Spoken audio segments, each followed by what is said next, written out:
Silver line പദ്ധതിക്കെതിരായ പ്രതിഷേധം ശക്തമാകുമ്പോൾ നിർണായക നീക്കവുമായി സർക്കാർ. സിൽവർ ലൈൻ വിരുദ്ധർക്ക് പറയാനുള്ളത് കേൾക്കാൻ സർക്കാർ വേദിയൊരുക്കും. പദ്ധതിയുടെ പ്രധാന വിമർശകരായ അലോക് കുമാർ വർമ്മ, RVG മേനോൻ എന്നിവരെ കേരയിൽ കോർപ്പറേഷൻ സംഘടിപ്പിക്കുന്ന സെമിനാറിലേക്ക് ക്ഷണിച്ചു. സെമിനാറിൽ പങ്കെടുക്കുമെന്നും പദ്ധതി കേരളത്തിന് അനുയോജ്യമല്ലെന്ന നിലപാടിൽ ഉറച്ചു നിൽക്കുന്നുവെന്നും അലോക് വർമ്മ ന്യൂസ് 18നോട് പറഞ്ഞു. എതിർക്കുന്നവരെ കേൾക്കുന്നില്ലെന്നും ഏകപക്ഷീയമായി മുന്നോട്ട് പോകുന്നു എന്നുമുള്ള വിമർശനത്തിന് മറുപടിയാണ് സെമിനാർ. വാദിക്കാനും ജയിക്കാനുമല്ല, അറിയാനും അറിയിക്കാനുമാണ് സെമിനാർ എന്ന് കേരയിൽ കോർപ്പറേഷൻ. പദ്ധതി എതിർക്കുന്ന 3 പേരും അനുകൂലിക്കുന്ന 3 പേരും സെമിനാറിൽ സംസാരിക്കും. സിൽവർ ലൈൻ DPR തയ്യാറാക്കുന്നതിന് രൂപീകരിച്ച സമിതിയിലുണ്ടായിരുന്ന retired chief bridge engineer Alok Kumar Varma, RVG Menon, Joseph C. Mathew എന്നിവരാണ് സെമിനാറിൽ പങ്കെടുക്കുന്ന സിൽവർ ലൈൻ വിമർശകർ. Yes, I have received the invitation and I have agreed to come on 28th. You see, the invitation I have got says that Chief Secretary of Kerala government has said that this panel discussion should be held. So now, because this is being organized on the initiative of state government, I think it should turn out to be useful. Railway Board മുന്നംഗം Subodh Jain, Kerala digital university vice chancellor doctor Saji Gopinath, Thiruvananthapuram chamber of commerce president SN Raveendran Nair തുടങ്ങിയവർ പദ്ധതിക്ക് വേണ്ടിയും സംസാരിക്കും. Science and technology principal secretary KP സുധീറാണ് moderator. 2 മണിക്കൂർ ചർച്ച കേൾക്കാൻ 50 ക്ഷണിക്കപ്പെട്ട അതിഥികളുണ്ടാകും. മാധ്യമങ്ങൾക്കും ചർച്ചയിലേക്ക് ക്ഷണമുണ്ട്. കഴിഞ്ഞ ദിവസം തിരുവനന്തപുരത്തെത്തിയ അലോക് കുമാർ വർമ്മയ്ക്ക് മുഖ്യമന്ത്രിയും ചീഫ് സെക്രട്ടറിയും സന്ദർശന അനുമതി നിഷേധിച്ചിരുന്നു. ന്യൂസ് 18 തിരുവനന്തപുരം. കണ്ണൂരിൽ സിൽവർ ലൈൻ കല്ലുകൾ പിഴുതുമാറ്റി ഇന്നും പ്രതിഷേധം. നടാലിൽ സർവേ നടപടികൾ കോൺഗ്രസ് നേതാക്കളും നാട്ടുകാരും ചേർന്ന് തടഞ്ഞു. നാട്ടുകാർ കല്ല് പിഴുതെടുക്കുന്നത് പോലീസ് തടയാൻ ശ്രമിച്ചത് സംഘർഷത്തിന് കാരണമായി.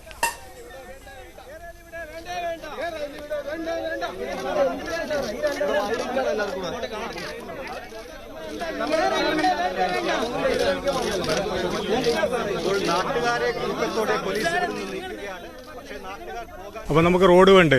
റോഡിന്റെ ആവശ്യമാണ് നമുക്ക്. പക്ഷെ വികസനം നാടിനെ നശിപ്പിച്ചിട്ടോ അല്ല നാടിനെ 2ആയി ഭാഗിച്ചിട്ടോ ഒരു വികസനം നമുക്ക് ആവശ്യമില്ല. അതിലും നല്ല വേറെ റെയിൽപാത ഉണ്ടാക്കിയാ പോരെ? ഇത് വേണ്ട, വീട് ആശങ്ക തന്നെയാണ്. എന്തിനാ ഇതിന്റെ ആവശ്യമില്ലല്ലോ. 4 എയർപോർട്ടില്ലേ ഇവിടെ കേരളത്തില്, പിന്നെ ഇതിന്റെ ആവശ്യം ഈ കേരളിന്റെ എന്നുള്ളതാണ്. 4 പ്രാവശ്യം ഓരോരുത്തർ വീട് പൊളിച്ച് ഇങ്ങനെ പൊളിച്ചിടുക, പിന്നെ ഇത് കൊല്ലത്ത് ഇത് പൊന്നിച്ചോളുക. അവർക്ക് എത്ര കഷ്ടമുണ്ട്. അവർക്കൊരു ജീവിതത്തിന് ഒരു ഇത് കിട്ടുന്നില്ല. എപ്പം ജോലി ചെയ്തോണ്ടിരിക്കണം. ഒരു വീട് എടുക്കണ്ടെങ്കിൽ, ഒരു ആണുങ്ങൾ വീട് എടുക്കണ്ടെങ്കിൽ 3 പ്രാവശ്യം ഒരു 3 വീടെല്ലാം പൊളിച്ച് എടുക്കുവാന്ന് പറഞ്ഞാൽ എത്ര ഇതുണ്ട്. ഇത് കടലിനോട് വളരെ അടുത്ത പ്രദേശം കൂടിയാ. എല്ലാ പ്രദേശത്തും പോകുമ്പോൾ അതിന്റെ ബുദ്ധിമുട്ടുണ്ട്. ഈ പ്രദേശത്ത് പ്രത്യേകിച്ചിട്ട് നിങ്ങളുടെ മുമ്പിലോട്ട് ഹൈവേ പോകുന്ന നിങ്ങൾ കാണുന്നില്ലേ? അതിന്റെ തൊട്ട ഈ വശത്ത് കേരളയിലും കൂടെ വരുവാകുമ്പോൾ ഈ പ്രദേശത്ത് ജനങ്ങൾ അങ്ങോട്ട് പോകും. തുടർന്ന് സർവീസ് താൽക്കാലികമായി നിർത്തിവെച്ചു.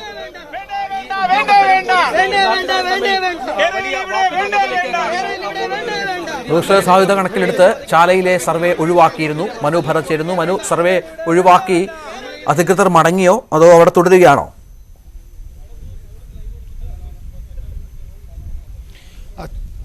സർവേ നടപടികൾ താൽക്കാലികമായി നിർത്തിവെച്ചിരിക്കുന്നു. ഇപ്പോൾ പോലീസും ഇവിടുന്ന് പിരിഞ്ഞുപോയിരിക്കുന്നു.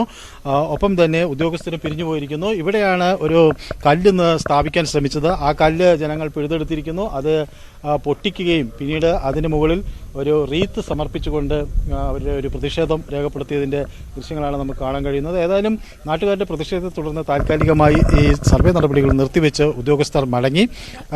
ഈ റോഡ് നടാലിലെ ഈ റോഡിൻ്റെ സമീപത്ത് ഉള്ള ആളുകളാണ് പ്രതിഷേധവുമായി വന്നത്. കാരണം ഇവിടെ ഈ ദേശീയപാത വികസനത്തിൻ്റെ ഭാഗമായി ഭൂമി നഷ്ടപ്പെട്ടവർ വീണ്ടും തങ്ങളുടെ ഭൂമിയും വീടും നഷ്ടപ്പെടുന്നു എന്ന ആശങ്ക മുന്നോട്ട് വയ്ക്കുന്നു.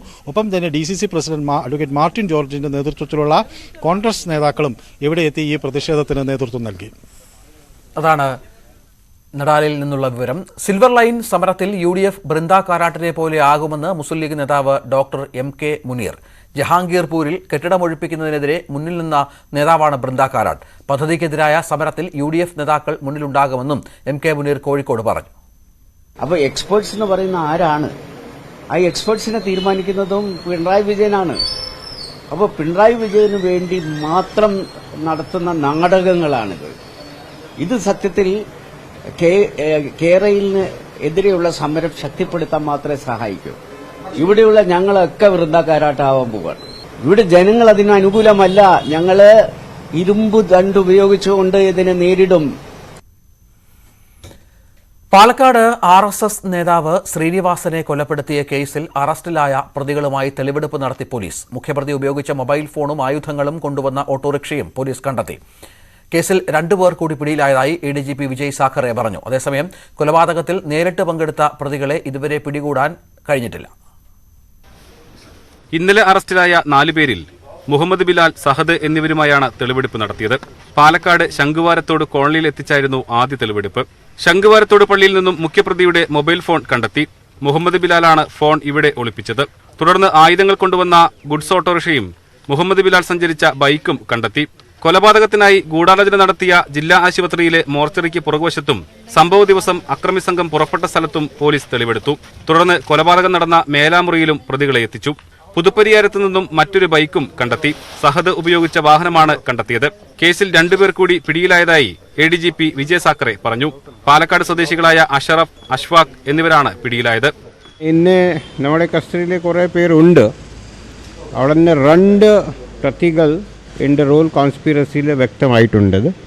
സോ ഇന്ന് ഈ ആൾക്കാർക്ക് ഞങ്ങൾ അറസ്റ്റ് ചെയ്യും. ഒരുവാണ് അഷ്റഫ്, രണ്ടാമതാണ് അഷ്ഫാഖ്. എന്നാൽ ശ്രീനിവാസനെ വെട്ടിയ പ്രതികൾ ഇപ്പോഴും ഒളിവിലാണ്. ഇവർ ഉടൻ പിടിയിലാകുമെന്ന് ADGP പറഞ്ഞു. ജില്ലാ ആശുപത്രിയിലെ മോർച്ചറിക്ക് സമീപത്തുള്ള റോഡിൽ വെച്ചാണ് പ്രതികൾ ആദ്യം ഗൂഢാലോചന നടത്തിയത്. ഈ ഗൂഢാലോചനയിൽ പങ്കെടുത്ത 2 പേരുമായാണ് പോലീസ് തെളിവെടുപ്പ് നടത്തിയത്. വരും ദിവസങ്ങളിൽ കൂടുതൽ അറസ്റ്റുണ്ടാകുമെന്ന് അന്വേഷണ സംഘം വ്യക്തമാക്കുന്നു. ക്യാമറമാൻ പ്രജിത് കോങ്ങാടിനോടൊപ്പം പ്രസാദ് ഉമ്പിശ്ശേരി, ന്യൂസ് 18. കൂടിക്കാഴ്ചയ്ക്ക് ശേഷം ബോറിസ് ജോൺസണും പ്രധാനമന്ത്രി നരേന്ദ്രമോദിയും സംയുക്ത വാർത്താ സമ്മേളനം നടത്തുന്നു. തത്സമയം ग्लोबल करने में बहुत उपयोगी सिद्ध होगा. फ्रेंड, हमने क्षेत्रीय और वैश्विक स्तर पर हो रहे अनेक डेवलपमेंट्स पर भी चर्चा की. एक free, open, inclusive and rule based order पर आधारित इंडो पैसिफिक क्षेत्र बनाए रखने पर हमने जोर दिया. इंडो पैसिफिक ओशन इनिशिएटिव से जुड़ने के यूके के निर्णय का भारत स्वागत करता है. हमने यूक्रेन में तुरंत युद्ध विराम और समस्या के समाधान के लिए डायलॉग और डिप्लोमेसी पर बल दिया. हमने सभी देशों की क्षेत्रीय अखंडता और संप्रभुता के सम्मान का महत्व भी दोहराया. हमने एक पीसफुल, स्टेबल और सिक्योर अफगानिस्तान और एक इंक्लूसिव और रिप्रेजेंटेटिव गवर्नमेंट के लिए अपना समर्थन दोहराया. यह आवश्यक है कि अफगान भूमि का प्रयोग अन्य देशों में आतंकवाद फैलाने के लिए नहीं होना चाहिए. एक्सेलेंसी, आपने हमेशा भारत और यूके के संबंधों को मजबूत करने के लिए विशेष प्रयास किए हैं.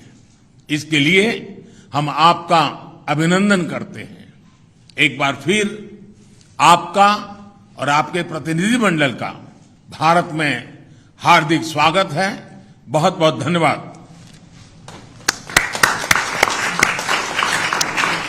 Thank you, sir. May I now request His Excellency Right Honourable Boris Johnson. Thank you very much. Thank you all.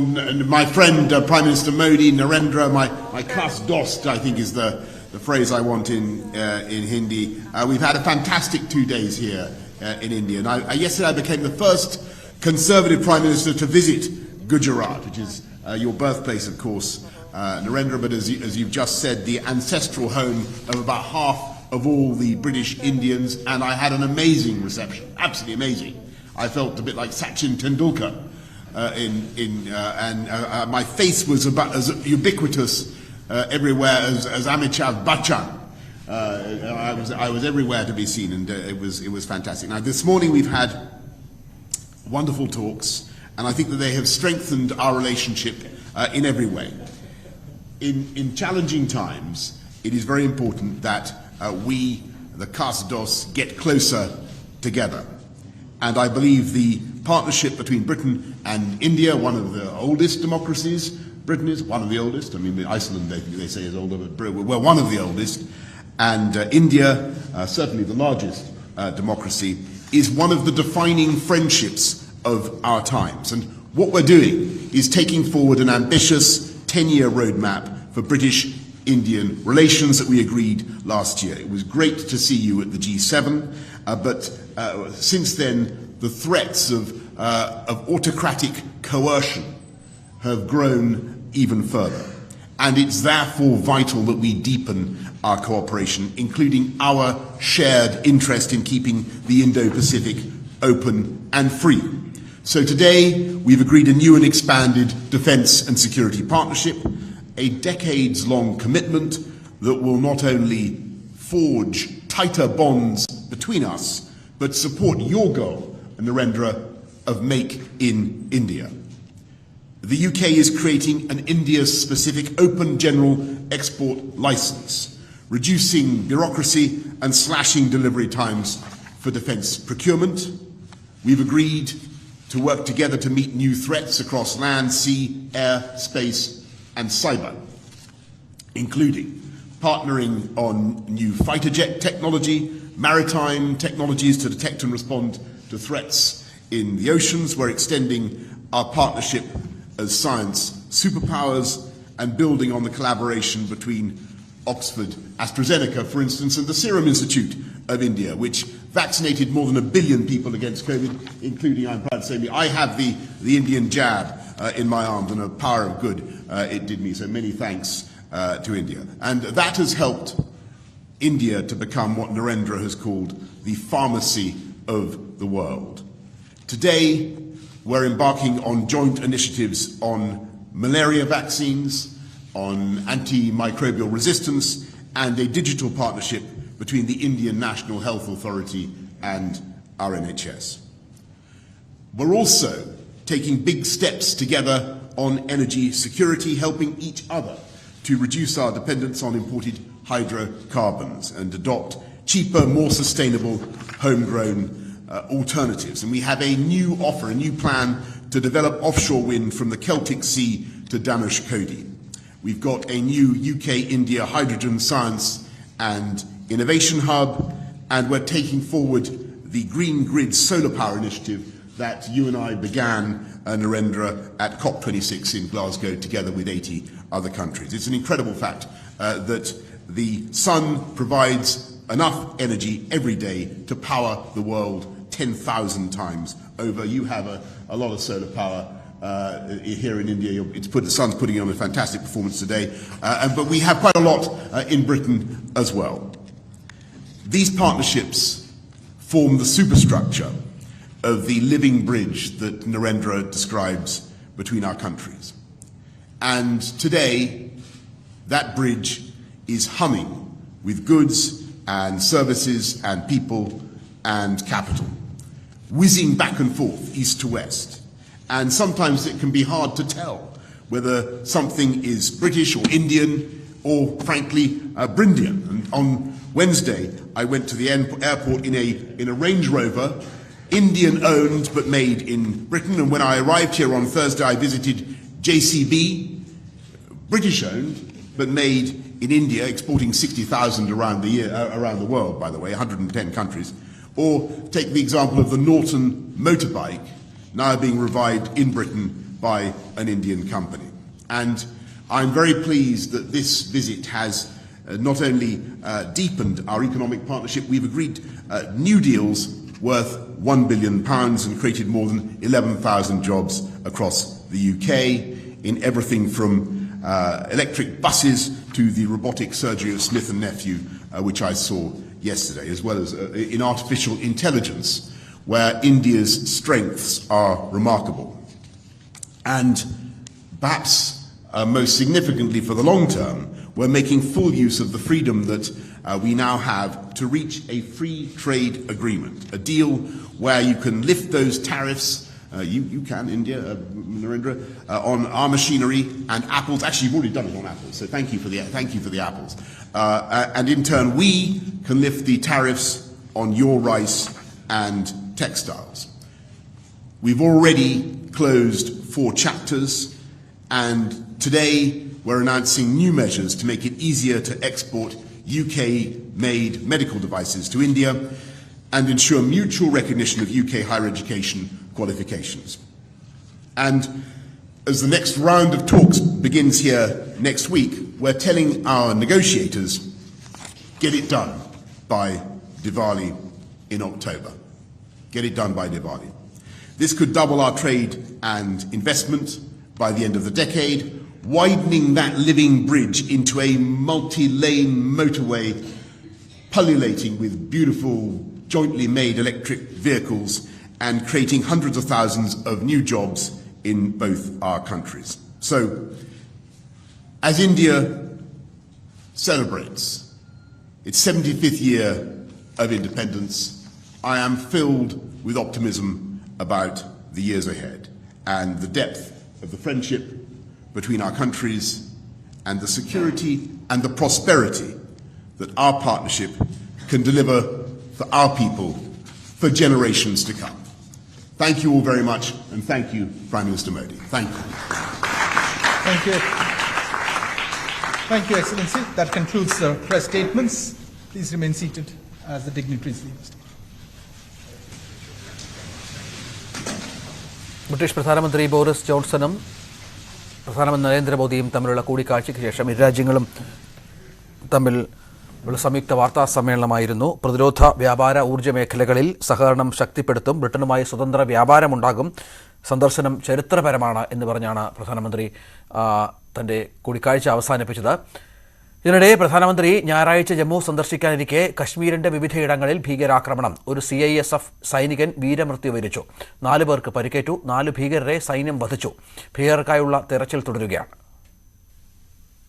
കശ്മീരിലെ സുഞ്ചിയാൻ സൈനിക ക്യാമ്പ്, ബാരാമുള്ള, ചദ്ദ സൈനിക ക്യാമ്പ് എന്നിവിടങ്ങളിലാണ് ഭീകരാക്രമണം ഉണ്ടായത്. സുഞ്ചിയാനിലെ ആക്രമണത്തിലാണ് സൈനികന് ജീവൻ നഷ്ടമായത്. CISF ASI വെടിവെപ്പിൽ കൊല്ലപ്പെട്ടു. 4 പേർക്ക് പരിക്കേറ്റു. रात को हमने एरिया को कॉर्डन ऑफ किया था. हमें सूचना मिली थी कि यहाँ आतंकवादी कुछ छिपे हैं जो यहाँ पे कुछ हरकत करना चाहते हैं, तो उस पर हमने कॉर्डन ले किया था. सुबह कॉर्डन पे फायरिंग आई है जिसमें सिक्योरिटी फोर्स का एक जवान शहीद हुआ है और 4 और जख्मी हैं. एनकाउंटर अभी चल रहा है. मजीद जानकारी एनकाउंटर के बाद. സുഞ്ചിയാൻ ക്യാമ്പിന് സമീപത്തായി ഭീകരർ ഒളിച്ചിരിക്കുന്നുവെന്ന വിവരത്തെ തുടർന്ന് സൈന്യം തെരച്ചിൽ നടത്തുകയായിരുന്നു. ബാരാമുള്ളയിലും ഭീകരരുമായി അതിശക്തമായ ഏറ്റുമുട്ടലാണ് ഉണ്ടായത്. 4 ഭീകരരെ സുരക്ഷാ ഉദ്യോഗസ്ഥർ വധിച്ചു. ചദ്ദ ക്യാമ്പിന് സമീപം രാവിലെ ജോലിക്ക് കയറാൻ പോവുകയായിരുന്ന CISFന്റെ ബസിന് നേരെയാണ് ഭീകരാക്രമണം ഉണ്ടായത്. 15 ഉദ്യോഗസ്ഥരാണ് വാഹനത്തിൽ ഉണ്ടായിരുന്നത്. ഞായറാഴ്ചയാണ് പ്രധാനമന്ത്രി നരേന്ദ്രമോദിയുടെ ജമ്മു സന്ദർശനം. ഇതേ തുടർന്ന് കനത്ത സുരക്ഷയാണ് ജമ്മു കശ്മീരിൽ ഒരുക്കിയിട്ടുള്ളത്. കശ്മീരിന്റെ പ്രത്യേക അധികാരം എടുത്തുകളഞ്ഞ ശേഷമുള്ള പ്രധാനമന്ത്രിയുടെ ആദ്യ സന്ദർശനമാണിത്. പഞ്ചായത്ത് അംഗങ്ങൾ അണിനിരക്കുന്ന മഹാറാലിയെ ജമ്മുവിൽ പ്രധാനമന്ത്രി അഭിസംബോധന ചെയ്യും. ന്യൂസ് 18 ഡൽഹി. യമനിൽ വധശിക്ഷയ്ക്ക് വിധിക്കപ്പെട്ട മലയാളി യുവതി നിമിഷപ്രിയയുടെ മോചനത്തിനായുള്ള ചർച്ചകൾ ആരംഭിച്ചു. ദയാധനം നൽകി നിമിഷപ്രിയയെ മോചിപ്പിക്കാനാണ് ശ്രമം. യമനിലെ ഉദ്യോഗസ്ഥർ ജയിലിലെത്തി നിമിഷപ്രിയയുമായി ദയാധനം സംബന്ധിച്ച ചർച്ചകൾ നടത്തി. യമൻ പൗരൻ തലാൽ അബ്ദുൽ മഹ്ദിയെ കൊലപ്പെടുത്തിയ കേസിൽ വധശിക്ഷയ്ക്ക് വിധിക്കപ്പെട്ട നിമിഷപ്രിയയുടെ മോചനത്തിനായുള്ള ചർച്ചയാണ് യമൻ എംബസി തലത്തിൽ ആരംഭിച്ചത്. ദയാധനത്തിന്റെ വിവരം യമൻ ഉദ്യോഗസ്ഥർ ചർച്ച ചെയ്തു. ജയിലിലെത്തി നിമിഷപ്രിയയെ ഇക്കാര്യം അറിയിച്ചു. 1.5 കോടിയോളം ഇന്ത്യൻ രൂപ നൽകേണ്ടി വരുമെന്നാണ് വിവരം. റമദാൻ മാസം അവസാനിക്കുന്നതിന് മുമ്പ് തീരുമാനം അറിയിക്കാനാണ് നിർദ്ദേശം. കൊല്ലപ്പെട്ട യമൻ പൗരന്റെ കുടുംബം ചർച്ചയ്ക്ക് തയ്യാറാണെന്നും ഉദ്യോഗസ്ഥർ അറിയിച്ചു. ഈ സാഹചര്യത്തിൽ കേന്ദ്ര സംസ്ഥാന സർക്കാരുകൾ ഇടപെടണമെന്ന് നിമിഷപ്രിയയുടെ ബന്ധുക്കൾ ആവശ്യപ്പെട്ടു. നിമിഷപ്രിയയുടെ ശിക്ഷ ഒഴിവാക്കുന്നതിനുള്ള നടപടികൾ വിദേശകാര്യമന്ത്രി S ജയശങ്കറിന്റെ അധ്യക്ഷതയിൽ ഉന്നതതല യോഗം ചേർന്ന് വിലയിരുത്തിയിരുന്നു. യമനിലെ കേസിന്റെ സ്ഥിതി, സ്വീകരിക്കാവുന്ന തുടർ നടപടികൾ, സാധ്യതകൾ തുടങ്ങിയവ യോഗം പരിശോധിച്ചു. അതേസമയം നിമിഷപ്രിയയെ കാണുന്നതിന് യാത്രാ അനുമതി തേടി അമ്മ പ്രേമകുമാരിയും മകളും നൽകിയ അപേക്ഷ വിദേശകാര്യ മന്ത്രാലയത്തിന്റെ പരിഗണനയിലാണ്. ന്യൂസ് 18 ഡൽഹി. നടിയെ ആക്രമിച്ച കേസിൽ ചോദ്യം ചെയ്യലിന് ഹാജരാകാനായി കാവ്യ മാധവന് വീണ്ടും നോട്ടീസ് നൽകും. കാവ്യയുടെ അടുത്ത ബന്ധുക്കളെയും ചോദ്യം ചെയ്യാൻ ക്രൈംബ്രാഞ്ച് തീരുമാനിച്ചു. സൈബർ വിദഗ്ധൻ സായി ശങ്കറിന്റെ ചോദ്യം ചെയ്യൽ ഇന്നും തുടരും. ഒന്നാം പിണറായി സർക്കാരിന്റെ കാലത്ത് സംസ്ഥാനത്ത് ബ്രൂവറിയും ഡിസ്റ്റിലറിയും അനുവദിച്ചതിൽ അഴിമതി നടന്നുവെന്ന ഹർജിയിൽ രമേശ് ചെന്നിത്തല തിരുവനന്തപുരം വിജിലൻസ് കോടതിയിലെത്തി മൊഴി നൽകി. കേരളം കണ്ട ഏറ്റവും വലിയ അഴിമതിയാണെന്നും കോടതി മേൽനോട്ടത്തിൽ അന്വേഷണം വേണമെന്നും രമേശ് ചെന്നിത്തല ആവശ്യപ്പെട്ടു. കേസിൽ നിയമപോരാട്ടം തുടരുമെന്നും രമേശ് ചെന്നിത്തല പറഞ്ഞു. കേസ് അടുത്ത മാസം 7-ാം തീയതി വീണ്ടും പരിഗണിക്കും. കോൺഗ്രസ് നേതൃത്വത്തെ വെല്ലുവിളിച്ച് കെ.വി. തോമസ്. CPM സെമിനാറിൽ പങ്കെടുത്താൽ ഉടൻ നടപടിയെന്ന് പറഞ്ഞിട്ട് നടപടി എവിടെയെന്ന് ചോദ്യം. മുഖ്യമന്ത്രി അടക്കമുള്ളവരെ ക്ഷണിച്ച് ഇഫ്താർ സംഘടിപ്പിച്ചുവെന്ന് തുറന്നു പറയാനുള്ള തന്റെ ഇടമെങ്കിലും സതീശൻ കാണിക്കണം. ഇഫ്താറിന്റെ മഹത്വം സതീശൻ തന്നെ പഠിപ്പിക്കേണ്ട. സിൽവർ ലൈനിന് എതിരായ സമരം രാഷ്ട്രീയ പ്രേരിതമാണെന്നും കെ.വി. തോമസ് ന്യൂസ് 18നോട് പറഞ്ഞു. കെ.വി. തോമസുമായി ബന്ധപ്പെട്ട രാഷ്ട്രീയ വിവാദം ഇപ്പോഴും കോൺഗ്രസിൽ പുകഞ്ഞുകൊണ്ടിരിക്കുകയാണ്. പുതിയതായി ഇഫ്താർ വിവാദമാണ്. അതുമായി ബന്ധപ്പെട്ട് പ്രതികരിക്കാൻ കെ.വി. തോമസ് നമ്മോടൊപ്പം ചേരുകയാണ്. സതീശനേക്കാൾ ഒരുപിടി ഉരുള കൂടുതൽ കഴിച്ചിട്ടുള്ള ആളാണ് ഞാൻ. ഇഫ്താർ എന്താണെന്ന് എനിക്കറിയാം. അതല്ല ഇഷ്യൂ. ഈ ഇഫ്താർ സതീശൻ നയിച്ചപ്പോൾ അതേ പിണറായി തന്നെ അല്ലേ വിളിച്ചത്. അതേ പിണറായി വിളിച്ച ഇഫ്താറിലല്ലേ അദ്ദേഹം പങ്കെടുത്തത്. ഞാനതാ ചോദിച്ചത്. ഉമ്മൻചാണ്ടിയും സുധാകരനും ഉമ്മൻചാണ്ടിയും പിന്നെ രമേശ് ചെന്നിത്തലയൊക്കെ വന്നത് അങ്ങനെ എല്ലാം കൂടെ ആലോചിച്ച് നടത്തിയൊരു ഇതാണോ? സ്വന്തമായി നടത്തിയൊരു കാര്യം ഞാൻ നടത്തി എന്ന് പറയാനുള്ള തൻ്റെ അദ്ദേഹത്തിന് ഉണ്ടാവുന്നുണ്ട്. ഞാൻ പോയപ്പോൾ എന്താ ഞാൻ ചെയ്ത കുറ്റം എന്താ? ഞാൻ പിണറായി വിജയൻ കേരളയിൽ കൊണ്ടുവന്ന പിണറായി വിജയൻ കേരളയിൽ സമരത്തിൽ പങ്കെടുക്കുന്ന UDF പ്രവർത്തകരെ തല്ലിച്ചേർത്ത പിണറായി വിജയൻ അന്ന് പറഞ്ഞത്. ഞാൻ തിരിച്ചതാ ചോദിക്കുന്നത്. അതുതന്നെയാണ് എനിക്ക് വിഷ്ണുവോട് ചോദിക്കാനുള്ളത്. എനിക്ക് സെമിനാർ അറിയാം, എന്താണെന്നറിയാം. പക്ഷെ ഞാൻ പോയപ്പോൾ ഒരു സമീപനം. വിഷ്ണു പോയപ്പോഴോ? വിഷ്ണുവും അനുവാദം വാങ്ങിച്ചിട്ടാണോ പോയത്? അനുവാദം കിട്ടിയെന്നാണ് പറയുന്നത്. ഞാൻ ചോദിക്കുക. അപ്പം അങ്ങനെയാണ് എനിക്കെന്ത് അനുവാദം തന്നില്ല. ഞാൻ കണ്ണൂർ പോകുന്നതിന് മുമ്പ് പറഞ്ഞ പോയാൽ ഉടനടി പുറത്ത് എന്നാണ് നേതൃത്വം പറഞ്ഞത്.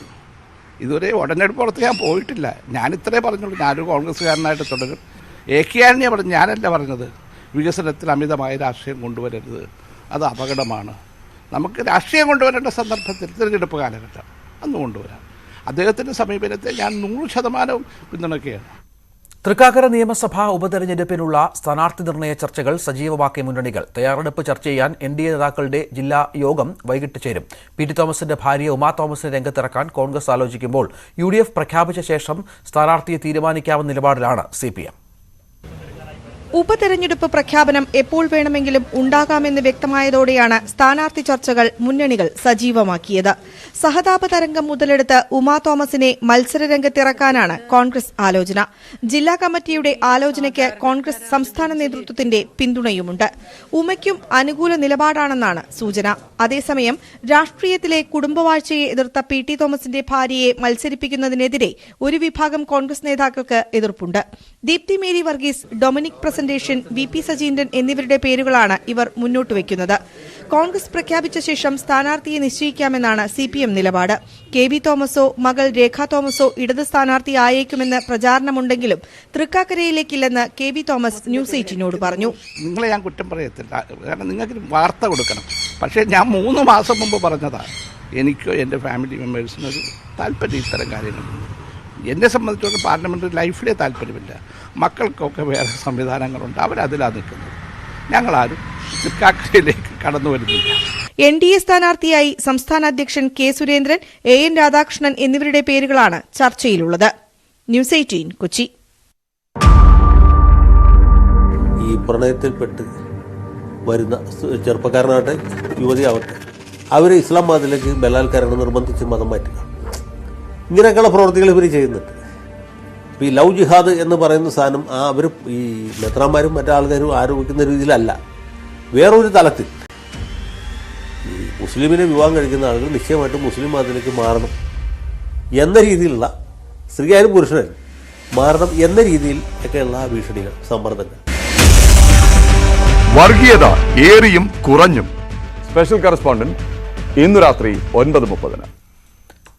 കർണാടകയിൽ ഹിജാബ് ധരിച്ചു വന്ന 2 പെൺകുട്ടികൾ പരീക്ഷ ബഹിഷ്കരിച്ചു. ഉടുപ്പി ഗവൺമെന്റ് PU കോളേജിലാണ് സംഭവം. ഹിജാബ് ധരിച്ച് കോളേജിൽ പ്രവേശിച്ച പെൺകുട്ടികളെ പരീക്ഷാ ഹാളിൽ തടയുകയായിരുന്നു. തുടർന്നാണ് പരീക്ഷ ബഹിഷ്കരിക്കാൻ പെൺകുട്ടികൾ തീരുമാനിച്ചത്. സ്ഥലത്ത് സംഘർഷമില്ലെന്നും സ്ഥിതി ശാന്തമാണെന്നും വിദ്യാഭ്യാസ മന്ത്രി അറിയിച്ചു.